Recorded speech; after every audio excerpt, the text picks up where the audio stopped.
Hi, I'm RJ Soria of TRVRS Apparel, and I wanted to create a video to show you the basics of how Google Earth can help you navigate outdoors. Before we get into it, I want to make it clear that you should not rely on Google Earth as your primary means of navigation. It simply complements the use of a topographical map, trip reports, or a GPS device to give you a better understanding of your surroundings. We're going to start with the absolute basics, including downloading Google Earth, installing it, navigating its interface, uploading a GPX file, and finally creating a path using the path tool. I'm kind of going to rush through this, so if you feel like you want more details on any part of this, feel free to leave a comment and I'll do my best to respond to all of your questions. All right, let's start with downloading the app. To download the application, you can simply head over to Google and type in Google Earth Download. The first item that pops up will lead you to the download page, and here you'll find a download button. Agree to the terms and conditions and save the file somewhere you won't lose it. Find the file in your Explorer and open it up. I've already downloaded Google Earth, so I'm going to skip this part. However, once you double-click on the install file, it's basically just going to ask you if it's okay to install the file. And if it doesn't immediately open the program, you can navigate to the Start menu and type in Google Earth. The app should pop up. Let's start with navigating the Google Earth interface. The center screen, as soon as you open the program, is the 3D viewer, which allows you to view the planet and all of its map features. To its left is the search panel, which is used for finding a specific location and even getting directions to a location. Below this is the Places panel. This panel is used for saving, organizing, and returning to your favorite places. At the very bottom of this entire panel is the Layers panel. You can use the Layers panel to choose which of Google Earth's features are visible based on your interests. You'll notice I've turned most of them off, and it's mostly because a lot of these items can be a little overwhelming, not only for the user, but also for your CPU. Above the 3D viewer are the toolbar buttons. The only items we're going to delve into in this section are going to be the Placemark tool and the Path tool, and we'll get into that shortly. The top right section of the 3D viewer includes the navigation controls, which are extremely useful when used in conjunction with our previously described path tool to map out routes. Finally, there is a typical program menu at the top of the application window. So let's get into the 3D map viewer. The first thing I want to go through is using the cursor to navigate around the 3D map viewer. This is because most people get so excited when they first open the application that it's the first thing that they'll want to do. In the map viewer, you can move around and you can look around, and there is a difference. Think of looking around as turning your head from one vantage point to another, while moving involves walking from one place to another. So if you hover the cursor over the planet, you'll notice that a hand icon appears. You can click and hold the left mouse button and drag to physically grab the planet and move it around, which I'm not going to lie is pretty empowering. Click and hold the right mouse button and drag to zoom in and out. You can also zoom in by double-clicking anywhere on the map that interests you. In the top right corner of the map viewer, you'll notice some navigation controls. At the very top is the Look joystick, which will control where you look. Left-click and hold while dragging your mouse around to look around.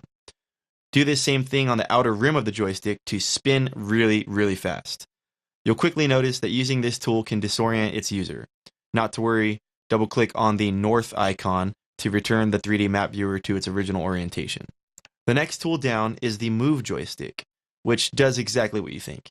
Finally, below the Move joystick is a Zoom slider. Click and hold the slider to zoom, or click on the plus and minus icons to zoom incrementally. Lastly, I want to mention some shortcuts that will come in handy for navigation.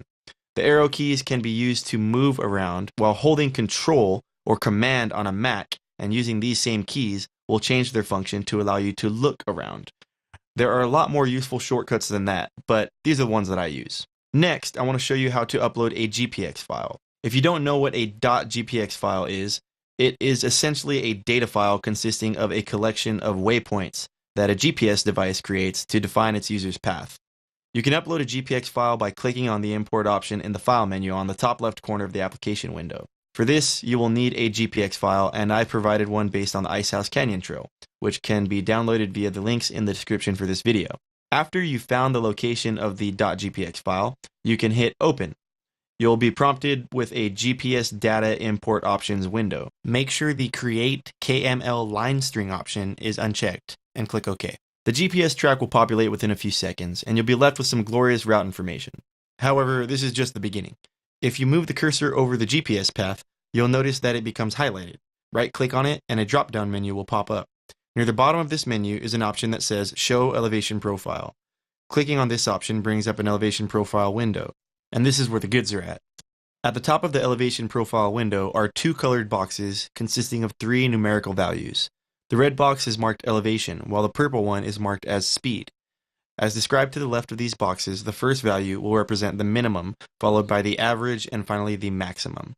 Below that are the range totals for distance, gain, as well as your maximum slope, average slope, and time.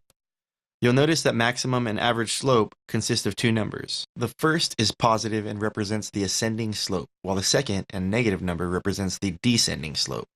I know this is getting a little in-depth for some of you, but just stick with me a bit longer, and I promise you that if you don't already understand the importance behind all of this, you will soon.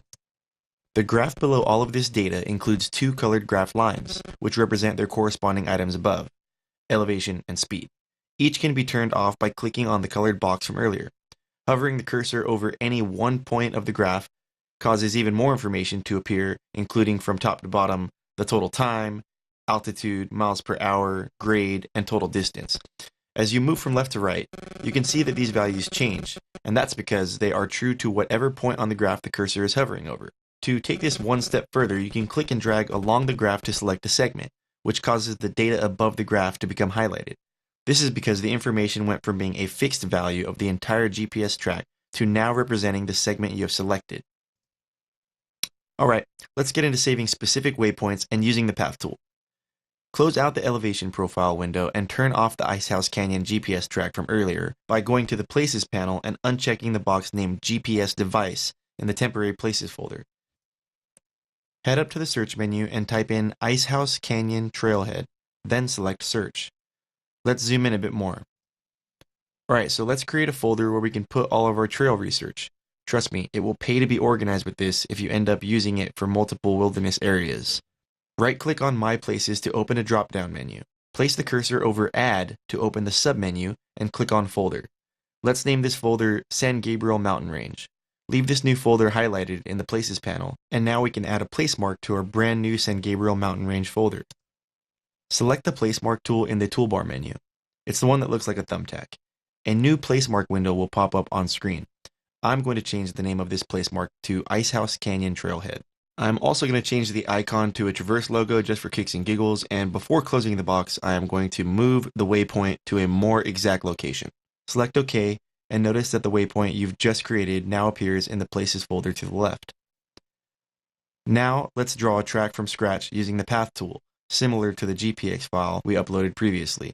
To do so, head back up to the toolbar menu and find the icon that has three small circles connected by line segments. Selecting the Path tool opens a new path window. You'll want to leave this window open for now, as clicking Cancel or OK will deselect the Path tool. Now, I have a second monitor, so I'm going to use it to move this window off screen. Move the cursor back to the 3D viewer, and you'll notice that the icon has changed to a crosshair.